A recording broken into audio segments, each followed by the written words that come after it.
Welcome to the NEOS 1.0 talk. It's been almost 6 years, not that I've been waiting for this talk. Actually, we've been working a lot. But finally, this year, you will see the fruits of all the years. So I don't know what made you going into this talk. Anybody probably is a developer? Anybody? Yeah, most of you guys. Who created his own content management system recently? Anybody? No? That's interesting. So you're all fresh developers. So I guess everybody kind of created a content management system in his life, or at least a framework. Maybe a framework, someone of you? Yes, a few frameworks there. Welcome. Servus. All right. So yeah, my name is Robert. I'm part of the TYPO3 community, and I started in that TYPO3 community quite early. That was ages ago, more than 10 years ago, when TYPO3 was originally published. And since then, I had the pleasure to mostly work full-time on the project, or also tightly on customer-related projects, which used something of the TYPO3 project. So just in case you have any questions also later on, you can just tweet me directly, or also you get all the contact data, of course. So 2005 was a nice year because I was looking much younger, and we had some nice time at some place in northern Denmark. And I was also drinking bad beer back then. That has changed a bit. We met there, and that was a group of people which was kind of the core team of TYPO3 back then. We met there at that cozy place to discuss the future roadmap of TYPO3. And one thing we decided there was the vision for TYPO3 for the project, which ended up in a new logo and everything you know today.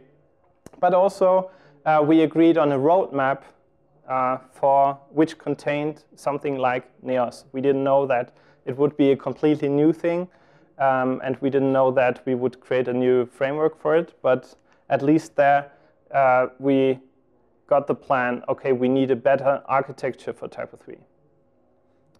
It took a while, but now we have NEOS. We announced it yesterday. It's almost like yesterday. It was last year when we announced the first alpha version, and a lot of things happened since then. And just as an overview of how that fits into this whole TYPO3 thing, so TYPO3 is the TYPO3 project. You can see that a bit like, if you want, like the Apache Foundation or something, which is the overall umbrella project for different kinds of software. And of course, we still have the TYPO3 CMS, the software you probably know. And we also have Flow. Anybody using Flow? Cool. And now we also have NEOS. So there are a range of new products coming out of that community. And since there's no company behind it, we have that open source project. One of the major goals of NEOS was a great user experience on all levels. And what does that mean? It's quite fuzzy. So we have different kinds of levels. We have the sub-user level, or the below-user level, and the above-code level. So we are tackling both. The first thing we did was we wanted to improve the user experience on the code level, and wanted to create a framework which is really a joy to work with in your daily business. And that is Flow. And we shared that with the community because we thought that it might be useful for others as well. It was not our intention to create a new product and compete against other frameworks or so. It's just sharing that because we think it's quite useful. And on the user level, we have NEOS, and which is a bit not so typical for open source projects. We invest quite some time and effort into the whole user experience process. So fortunately, we have one guy who leads this, Rasmus Kjoldan, and what we want to achieve is that you keep the flow on all levels. So you don't have distraction. On the programming side, it means you can just code away and the infrastructure doesn't stand in your way. And in the user interface, it means you concentrate on the task you want to achieve. That is the website, the content, the articles, whatever you want to work on. And we figured out that creating something simple is quite difficult and quite complex because leaving things out means they need to be optimized or they need to have sensible defaults. And we checked our concepts with a big range of experts. So for example, we were in Zurich at Information Architects, showed them our user experience concept, and Rasmus also met a few pretty cool guys in London, and we asked customers and did surveys, etc. So we really put quite some effort on the user experience level, and that's important to know when you see the product just a bit later. One part of that is also the design, of course. That's the most visible part, clearly. And the design is distraction-free, and that is part of the user experience led by Rasmus. But we also have the not-so-visible parts in the beginning, the conceptual parts, and that is the content strategy, for example. So if you want to start a new website without any design, ideally, you just start with the content and then start creating the information architecture, the layout of your website, the content flows, and the design. So you really look at the important bit first, the content, and then afterwards create all the stuff you need. And for that, we also have a new team member, Marley Mesibov from the United States, who is covering that topic of content strategy. But if you look at these special topics, it's cool that we have a designer and a content strategist in the team.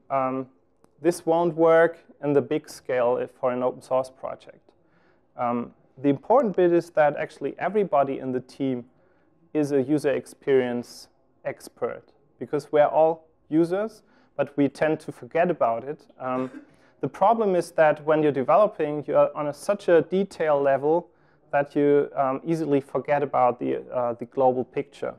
But it's quite easy to make that a conscious step and just deploy your feature and then try to use it from a user's perspective just with common sense. And then the problem is that usually you cheat and you think, yeah, it's not so cool, but there's so much time I invested into it, I cannot throw it away. And that's basically the problem why most developers are not so user experience experts. I mean, they could be, but it's a conscious step you have to take. So I said content is quite an important bit in content management. And there are all kinds of things you can do with content. Who has been using TYPO3 from you? Oh. Yeah, and in TYPO3, there are all kinds of concepts for content. There's the built-in content types. You have flexible content. You have grid elements. And so there are different concepts, and nothing is really kind of a first-class citizen in the TYPO3 world because it's just added on later on. And content needs to be flexible, and in NEOS, all content is flexible by default. So there's no difference between a text with image built-in content type or a flexible content element you added later on. Every content is based on a certain type, which is defined, and the whole content is stored in a content repository. So why is that a content repository? A content repository in our case is just a layer on top of a regular database. And if you have flexible content and hierarchical content and introduce new content types, then theoretically you need to change the database schema. You have new tables, new properties, etc. That's always a problem, especially with migration of content and all that. And in a content repository, you don't have that. The content is stored in a way you don't care about. The content repository has its own table structure, and it now allows you to create all kinds of flexible data structures on top of it. So what you see here, for example, is you have a site root, then a website, a home page, and you see the italic part of that. That's the content type. And that's just how the whole content is structured in NEOS. It's a tree of some type. It doesn't have to be a page tree, actually. So we do still have a page tree in NEOS, but it doesn't have to be. It could be an article tree or a product tree, if you like. It could be that you're using NEOS for something which doesn't have pages at all.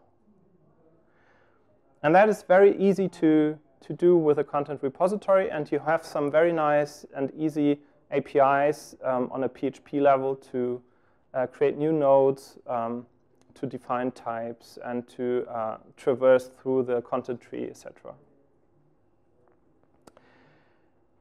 So the other part is the editing. So how do you get the content into the system? And back when TYPO3 was created, there was just this classic approach where you create a TYPO3 installation, edit your content in that installation, and then publish it with TYPO3. And this has changed quite radically in many cases. So you need to draw in, pull in a lot of content. For example, if you have a magazine website, then you have some feeds probably of articles you want to process. And it's also not said that you publish this to just one device or one location. And it could be that also not just your content management system is the system which publishes. It could be something else. So it's important still to be able to edit content in your system. And we wanted to make that a really great experience because, I don't know, if you plan to create a long article, you write a long article, and for me personally, that takes ages. I can spend a whole day or two writing an article. Would you do that in the web browser for 1.5 days? Who would do that? You don't trust it, right?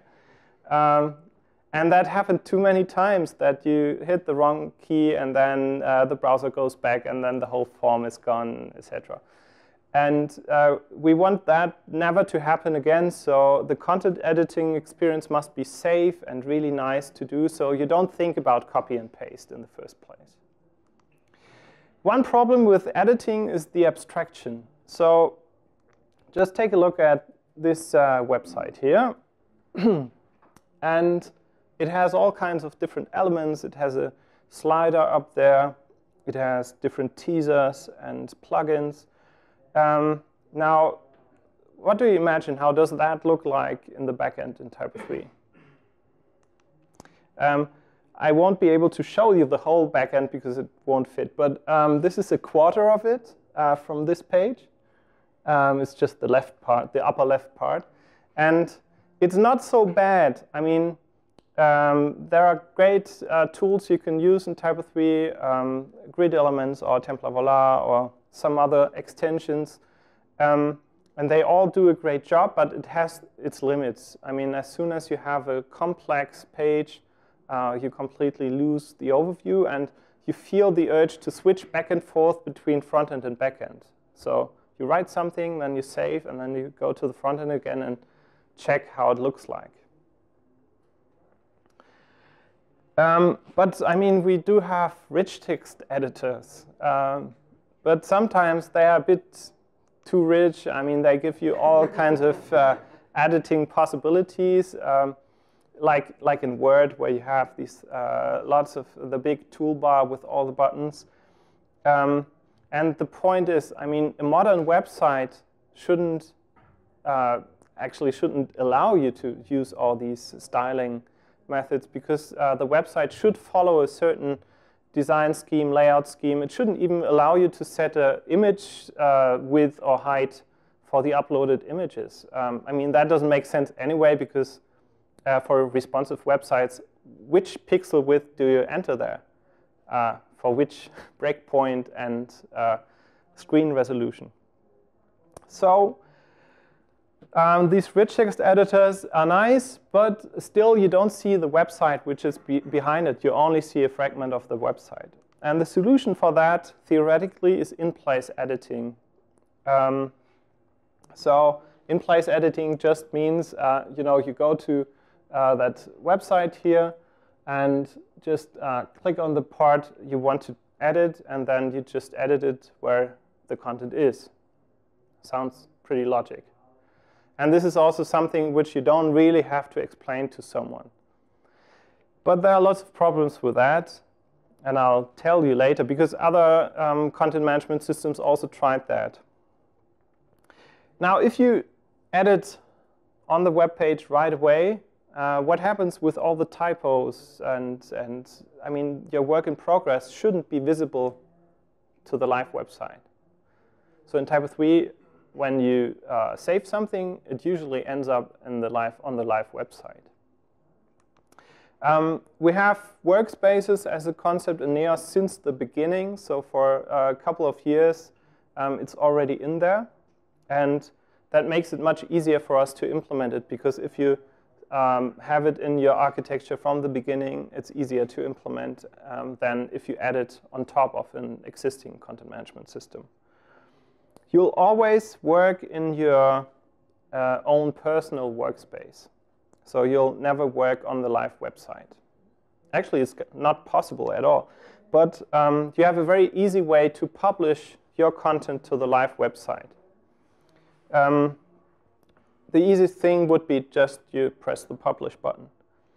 And the content or the work space works pretty similar to TYPO3 in terms of the concept. So you have the live website, and your own workspace is kind of a layer on top of that live website. And the live website shines through. So if someone else publishes a change, you will immediately see it in your workspace. But as soon as you touch one of the content elements, kind of you modify them, then they will be lifted into your own work page and workspace. And all the rest content is still the live content, which might change, but the content you started changing in your workspace is then decoupled from the live website. For us TYPO3 guys, that sounds quite normal, but there's hardly any content management system which does it that way. Mostly what they do is they copy the whole live website into your own workspace, then you change it, and then you publish it again. All right. So here's a demo now for the simple parts. I'll just do the pre-recorded one, because switching the mirroring is kind of bad. So you have this website here, and you can just browse it, of course. So I just go to some page where I have some text and images. I have some columns there, some multi-column elements. And if you want to edit that in NEOS, what you basically do is you log into the backend. So that's the login screen of NEOS.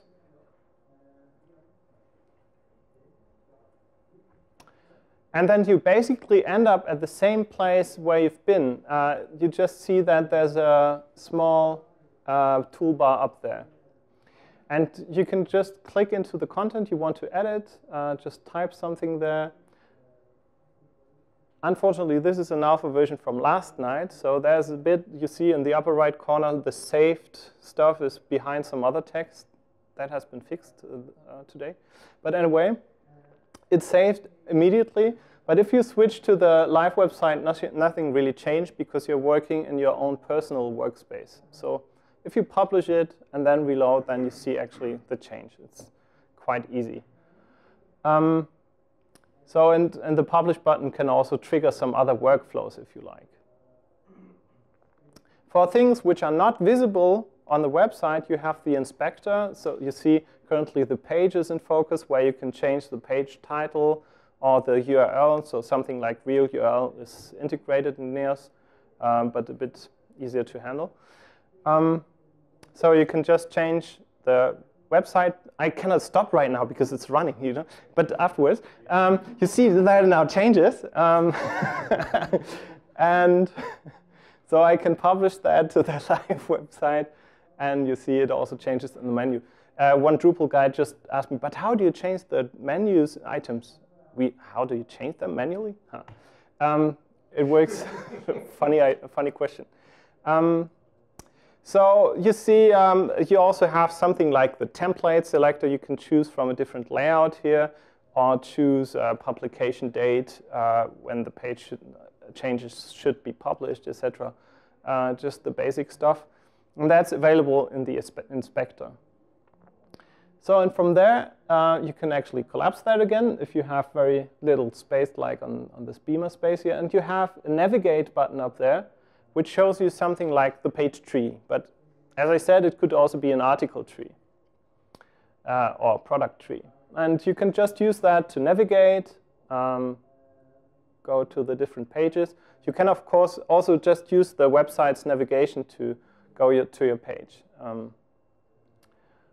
And so collapse it again. There you are back. And I think, did I show anything more? Ah, yeah, right. So it could be that you have multi-column elements. So now I selected the whole multi-column element.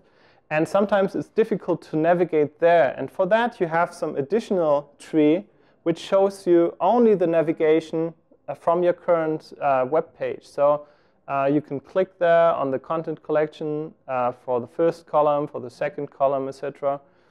And actually, you can use drag and drop to change content there. Whoops. OK, so content changed. That is a little helper if you have complex layouts like the TYPO3.org web, the front page, where you have all kinds of nested elements. Right. OK.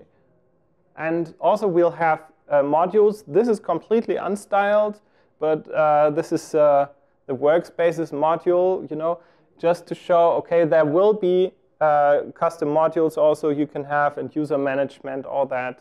That's also still there. But we try to keep you on the live website, or on the website. 2 years ago, I think, we started creating something like the list module. And we try to push that into the future as much as we can. We try to solve everything we can with the possibilities I've just shown you. Maybe at some point we need something like a list module where you have some more powerful editing capabilities, but currently we're quite happy with this one. What I forgot to mention is workspaces can actually be nested. So you can create a new workspace Christmas campaign, and then instead of publishing to the live workspace, you can publish to the Christmas campaign workspace and let your workspace be based on that. So you can prepare that in a team, basically. But it always works that you are working directly in your own workspace and then publish to some other workspace. All right. So there hopefully will be more questions, I guess. And if we have the time, I can show you some more features. So in-place editing is quite a cool thing because it's intuitive and everything. But the problem is in-place editing won't work. For example, what happens if you take that content-first strategy and your website in the beginning looks like this? You don't have a design yet because ideally you create the design after you created the content. So where do you edit your content? For that, we have something called the wireframe mode. And I won't come around. I need to show that live because I didn't record that. And also, I have to say that wireframe mode is only the working title for it. OK, so you see the website again.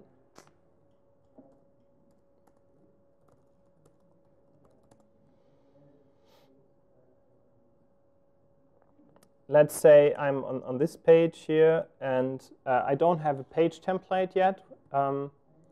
Then NEOS will end up in a wireframe mode, which doesn't look so nicely styled at this moment. But actually, it's using some internal templating. And so if you're familiar with fluid templates in TYPO3 already, or with Flow, all this is based on fluid templates. So you can actually, I will make that a bit nicer for the final release. But you can actually create your own templates which are used for the wireframe mode, which is maybe a sketchy, real, like a tool you use for wireframing. Anybody uses a certain tool for creating wireframes for a website? Anybody? You?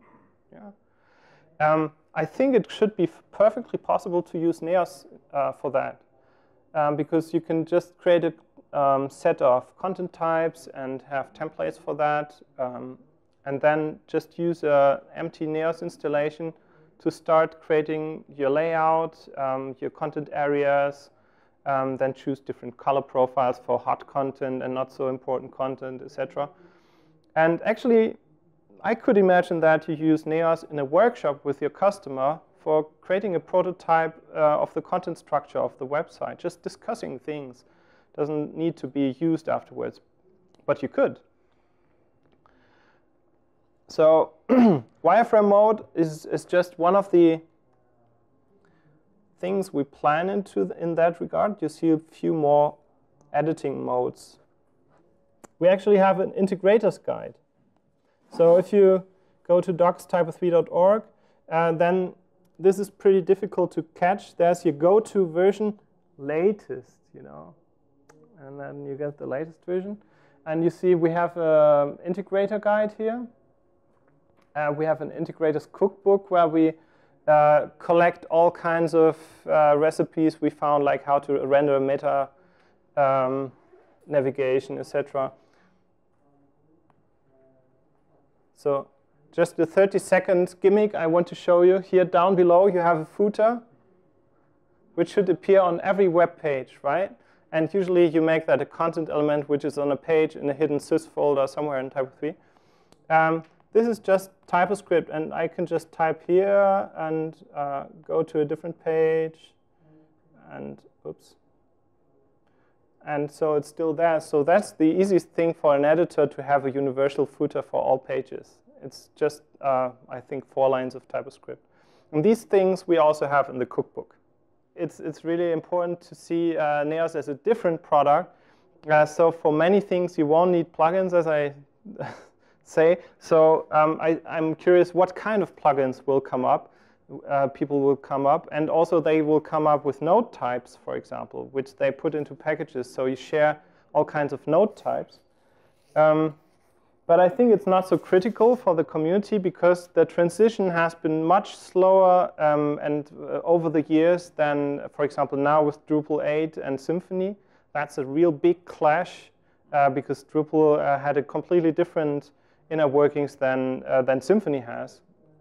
And so I think by introducing XBase years ago and Fluid, the transition is much smoother. But for new projects, it's important. I mean, for a major relaunch, then you need to look, does TYPO3 fit the feature set or NEOS? And if NEOS has the features you need, then that's a perfect opportunity to use it, because you can import the content. For a relaunch, you usually start with a new design, or different design at least. And to be honest, the most projects I have seen don't use so many plugins from the extension repository. So most agencies have that 10, 15 extensions they use on every project again. And that's something you have to start with again, of course. But at least you can use your knowledge and throw some dirty stuff away along the way. But I think in general, there are not so many. We'll have to find out which plugins are interesting. It won't be the same like with TYPO3. All right, so that solves part of the problem, and but there are still things which don't fit really into in-place editing, and that is what you see is what you get. I mean, that is basically the idea. You go to the web page, and then you have your in-place editing, and the editor thinks, oh, great, this is how it's going to look like. But it's not. I mean, it looks like that in your browser at this time with these settings. You know, and nobody else will ever see it like you. So that led to other projects completely going away from in-place editing again, because they think it's a lie. I mean, we need to publish data for content for different devices, etc. But the important bit is that that you actually need some way to play with your content. It doesn't matter if it's looking like exactly like on your screen, but you want to play with it and see how would it look like more or less on a mobile phone, or how would it look like with a different screen resolution in general. So editing and previewing are directly connected. And that's what I notice, at least when I'm editing. I save it and go to the front page and I want to see how it looks like, even if I know that it will not perfectly look like that. So we came up with a whole concept for previewing and editing. The names change a bit currently, but you see this down below is a website or part of it. And up there you see there's a new toolbar, and there you see Edit Content and Preview Central. We probably renamed the left one to Editing Experience. So there you choose what kind of editing experience would you like to have. So a realistic front-end editing experience, or the more abstract wireframe experience. There are some others we have in mind.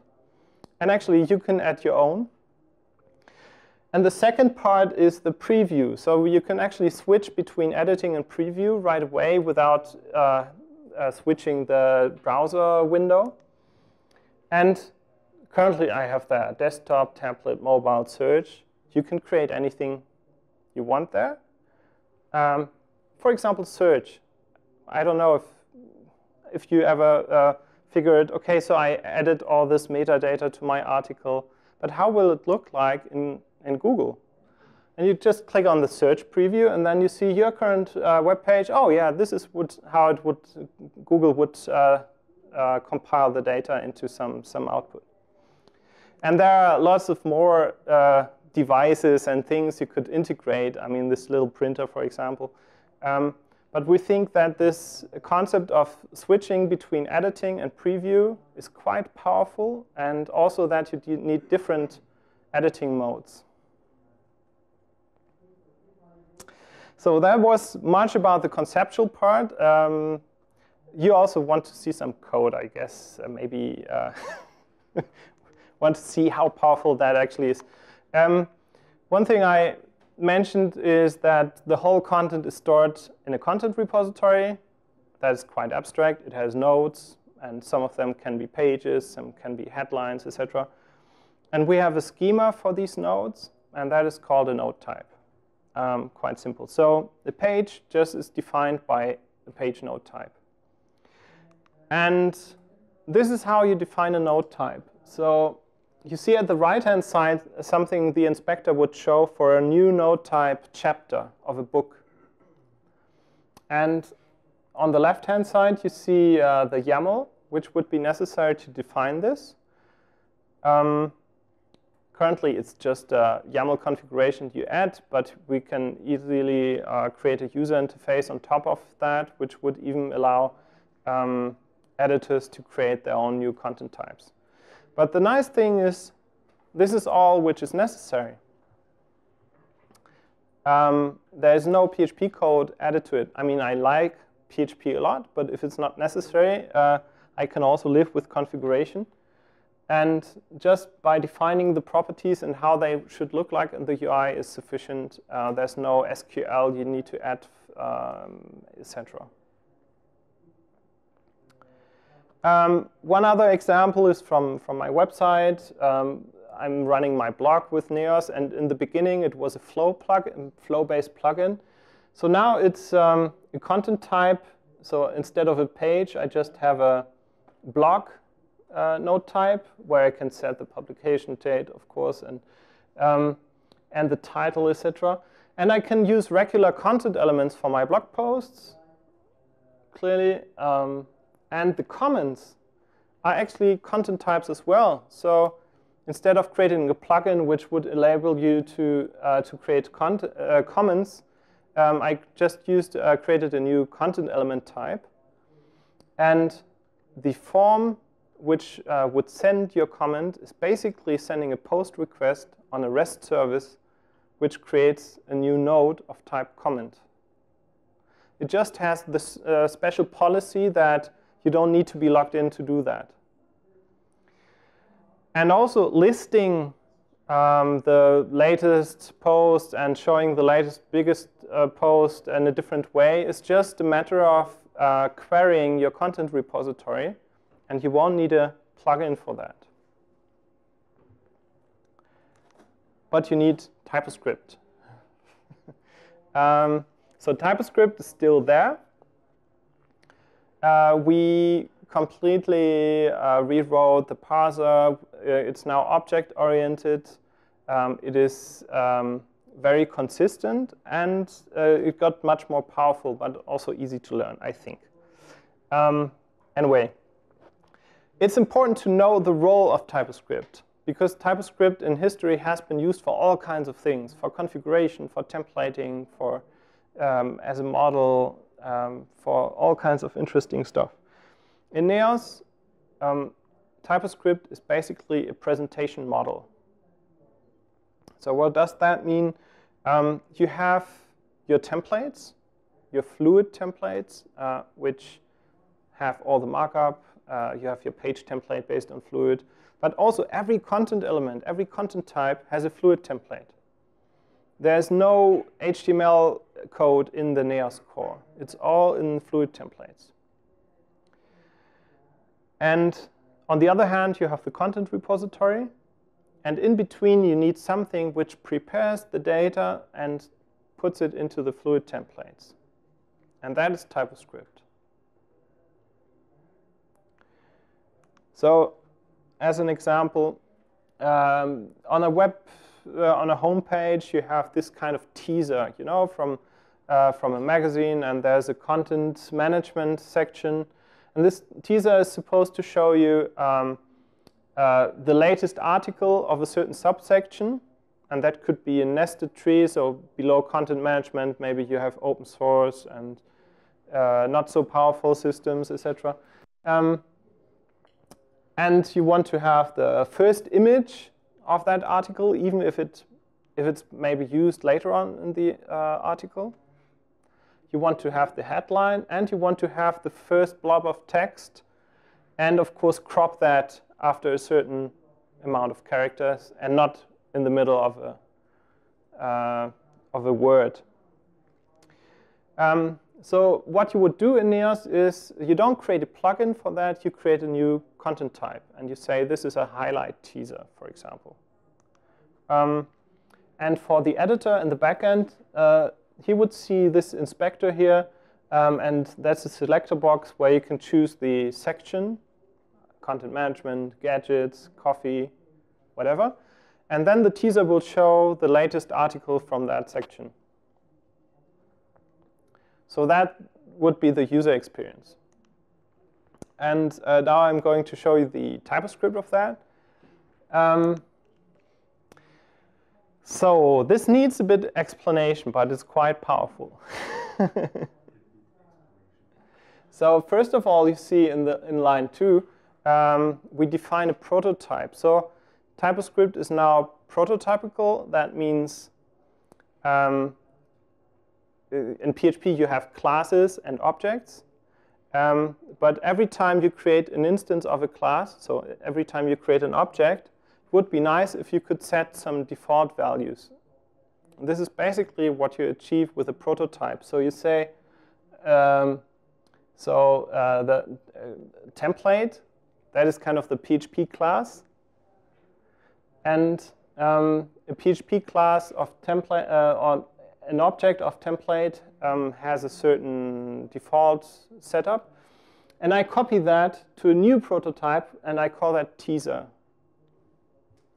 So now I have a completely new content type in TypoScript. And I'm going to use that. So I prepare a few properties now, which I later on can use in my Fluid template. So all the properties you see here, section node, article node, text, image, are variables in your Fluid template. And so you see section node Q, that means section node query. And then on the right-hand side, we use something we call flow query. And if you have ever used jQuery, you should feel quite at home, because this is a query language which allows you to find nodes in the tree.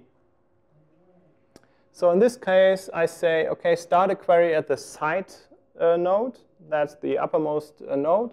And then find home / and whatever has been selected in the selector box. So home / coffee, home / content management. And then I reuse that query in article node Q, and I say, OK, this section node query, from there on, starting with that, find the most recent, and then it must be an article. It shouldn't be an image or whatever. And ordered by date published, and just one of that. So with that, you get the most recent article. And then text and image is just using what you found there. So text, for example, says, OK, find the first text content element within that article. And text process says, process whatever you found with a processor, in this case, crop at word, 175 characters. So that is all the technical detail you need to implement this teaser. You don't create a plugin for that. Of course, admittedly, you need to learn flow query. But it's not so hard, because you can use a lot of examples and then just copy and paste and see what happens if you use children, parents, etc. It's quite easy. OK, so I mentioned you don't have to use PHP. There's no plugin needed. So are we so afraid of plugins? No, absolutely not. I mean, Flow is a beautiful framework to create plugins with. And if you started your standalone application or just write your own plugin, you can use any action controller of Flow and convert it into a plugin. And again, this is the TypoScript you need to do that. So you just define a new TypoScript object type and say which package, which controller is responsible for it. So now you got the overview a bit, at least the conceptual part, the user experience, the editing concept, and also the content repository part. There's a lot more to tell, of course. So I had really to restrict myself to put this into this presentation. And now the question is, of course, when? So, yes, and we do have a date. So it will be December 10th.